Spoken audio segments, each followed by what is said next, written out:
चरित्र जीवन की बहुत बड़ी संपदा है। आने वाली पीढ़ी को कुछ सौंपो या ना सौंपो, चरित्र सौंपो। महावीर जयंती आ रही है, मैं आगाज कर रहा हूं पूरे बांसवाड़ा का, पूरे बागड़ का।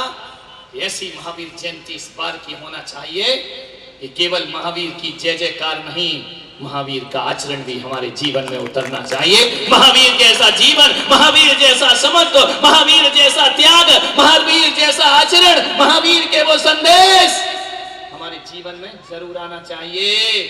जुलूस तो हर बार निकला करते हैं, शोभा यात्रा हर बार निकला करती है, इस बार तो कुछ जीवन में परिवर्तन होना चाहिए। मैं ये नहीं कहूंगा कि जो महावीर को श्रीफल चढ़ाता है वो महावीर का भक्त होता है। मैं ये नहीं कहूंगा कि जो महावीर की याद में दीप जलाएगा वो महावीर का भक्त हो जाएगा। मैं तो कहता हूं जो जियो और जीने दो का संदेश दीवारों पर नहीं जिंदगी में लिख करके जाएगा वो महावीर का भक्त। जियो और जीने दो। एक कला सीखो, भगवान महावीर का जन्म महोत्सव आ रहा है, जन्म कल्याणक आ रहा है, सुमतिनाथ भगवान का जन्म कल्याणक आ रहा है। इधर जाओ तो आदिनाथ भगवान का जन्म कल्याणक आ रहा है। कितनी जयंतियां मना ली हमने, कितने जन्म कल्याणक मना लिए हमने। मान्यवर, भगवान के कल्याणक से थोड़ा सा कल्याण कर लेते तो हमारा जीना और यहाँ मनाना सार्थक हो जाता। महावीर, आज तो हमारा क्या स्थिति है? सत्य अहिंसा का जीवन से बस इतना ही नाता है। सत्य अहिंसा का जीवन से बस इतना ही नाता है। दीवारों पर लिख जाता है, दिवाली पर पुत जाता है। सत्य अहिंसा से केवल बस अपना इतना नाता नहीं, दिलों में बिठाओ मेरे महावीर को। महावीर स्वामी नयन पथगामी चरित्र होना चाहिए। मेरा एक भक्त है, टीवी भक्त, साक्षात मुलाकात तो नहीं हो पाई, बरसों से मेरा भक्त है। एक दिन मुलाकात का अवसर बना और वह मेरे पास आया और आकर के मुझे प्रणाम किया। बहुत देर तक मेरे कक्ष में बैठा रहा। मैंने कहा, थोड़ी देर बाद मेरी निगाह पड़ी। मैंने कहा, आप नए हैं, कहां से पधारे हैं? उन्होंने कहा, महाराज बहुत दूर से आया हूं। कैसे आए हो? टीवी में आपके प्रवचन सुने थे और जब से प्रवचन सुने हैं मैंने अपने जीवन को बदलना प्रारंभ कर दिया। मैंने सोचा कि मुझे अपनी जिंदगी में कुछ करना है। मैं कोई बहुत बड़ा आदमी नहीं हूं, लेकिन बस मैंने आपके प्रवचन सुन करके जीवन को बदलने का मैंने प्रयास किया। मैंने कहा, क्या बदला?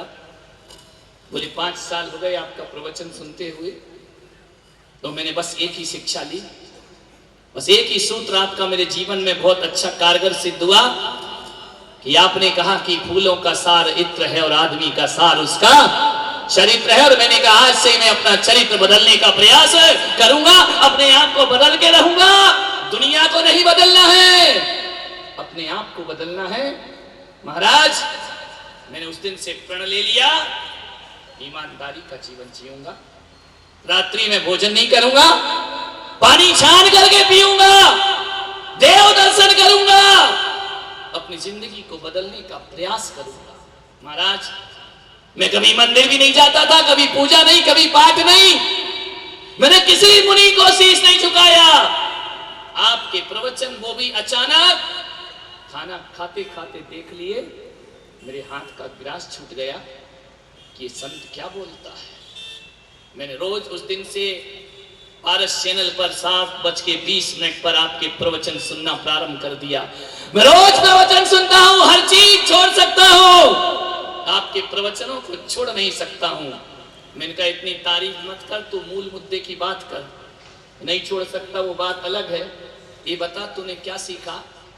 बोले, मैंने ये सीखा कि सादगी का जीवन जियो, अच्छा जीवन जियो, ऐसा जीवन जियो कि जिससे दूसरों को नहीं, मुझे तो शांति मिलना चाहिए।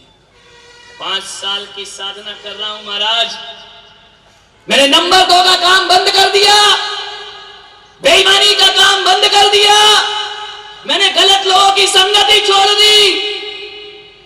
मैं समय पे अब घर आता हूं, समय पे दुकान जाता हूं, फालतू में अपना वक्त बर्बाद नहीं करता हूं। जब भी समय मिलता है YouTube पर आपके प्रवचन सुनते रहता हूं। मैंने कहा उससे कोई परेशानी? बोले बहुत परेशानी।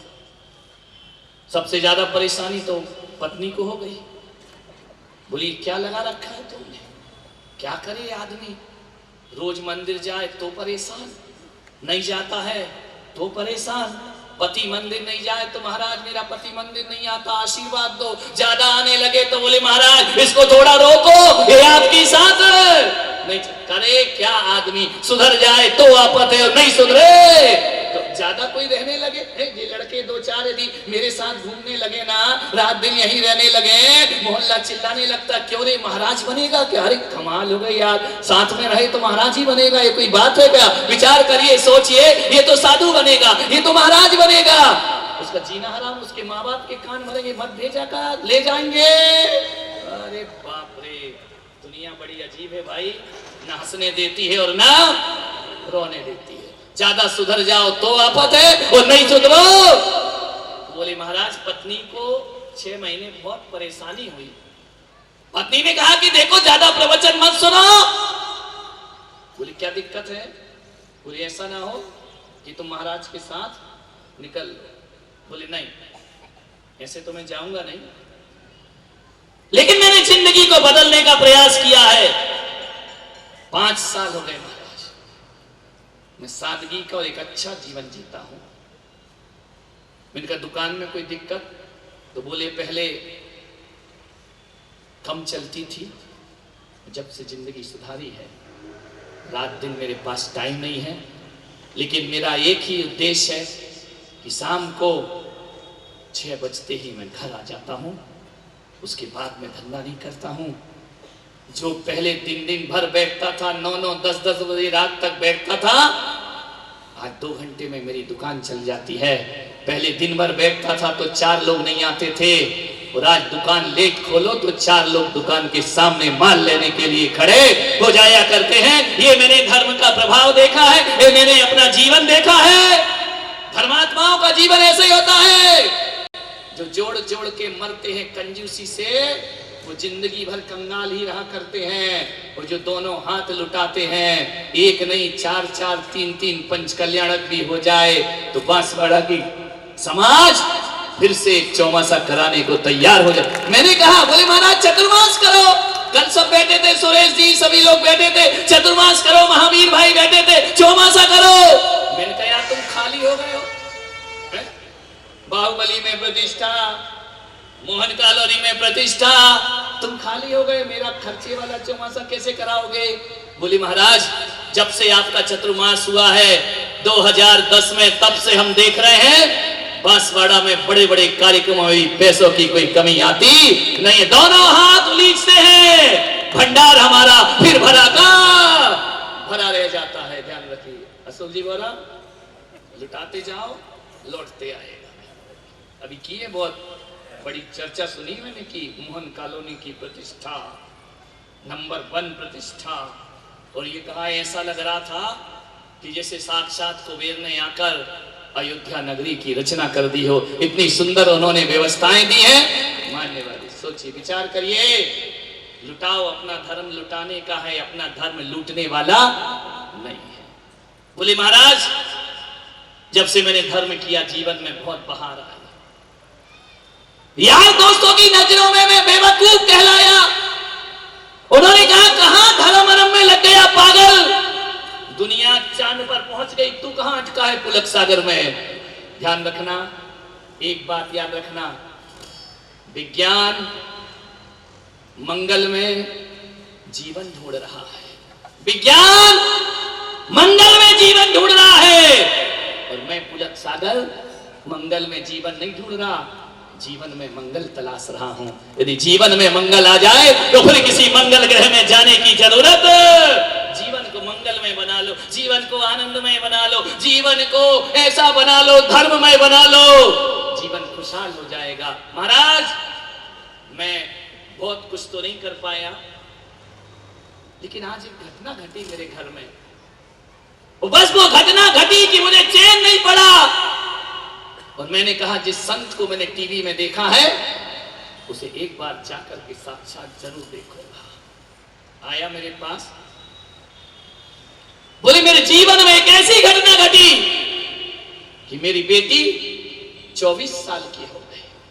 24 साल की बेटी, जिसकी बेटी 24 साल की हो जाए, उस पिता को एक ही उद्देश्य रहता है कि मेरी बेटी के हाथ पीले हो जाना चाहिए, उसका घर बस जाना चाहिए। बोले महाराज कलयुग है, 21वीं सदी है। मैंने अपनी बेटी को अपने कक्ष में बुलाया, मैंने कहा बेटी तेरी पढ़ाई पूर्ण हो गई है, तू अब बड़ी हो गई है, तू अब मेरे कंधे से ऊपर हो गई है, तेरा घर बसाना मेरा धर्म हुआ करता है। बेटी एक बात बता, कैसा पति चाहती है? मैंने उससे प्रश्न किया। कलयुग है, पहले का जमाना वो था, हम उस संस्कृति के लोग हैं कि कोड़ी पति से भी शादी कर दो ना तो बेटी अपने बाप से तर्क नहीं किया करती थी, ध्यान रखना, और उसे भी कंचन सी देह बनाने का सामर्थ्य रखा करती थी। आज जमाना बदल गया है, आप बाप पूछता है बेटी बता। मैंने पूछा अपनी बेटी से कि बेटी बता तेरे मन में कोई है? आज बाप को पूछना पड़ता है। संस्कृति देखो हमारी। मैं तेरी शादी करना चाहता हूं, बता तू कॉलेज में पढ़ी है, तेरे मन में कोई लड़का है तो बता। मालूम है महाराज, इस बेटी ने मुझसे कहा महाराज पापा मैं कॉलेज केवल पढ़ने के लिए गई हूं, मैंने ये सब विचार अपने मन में डाले नहीं है। तेरे कोई दोस्त नहीं है? नहीं, मेरा कोई दोस्त नहीं है, और दोस्त है भी तो मैंने उस नियत से नहीं देखा है। पापा जिस महाराज के प्रवचन टीवी पर आप सुनते हैं, उन्हीं के प्रवचन मैं भी टीवी पर सुना करती हूं, और मैंने अपने जीवन में कभी ऐसे ख्याल नहीं लाए। मैंने उसी दिन से प्रतिज्ञा कर ली थी कि मेरे पापा जहां कहेंगे वहां मैं शादी कर लूंगी। अच्छी बात बेटा, देख कुछ छुपाना मत, मैं खुले विचारों का हूं, यदि तेरे मन में कोई है तो बता दे। उसने कहा कोई नहीं है पापा, मैंने सोचा भी नहीं है।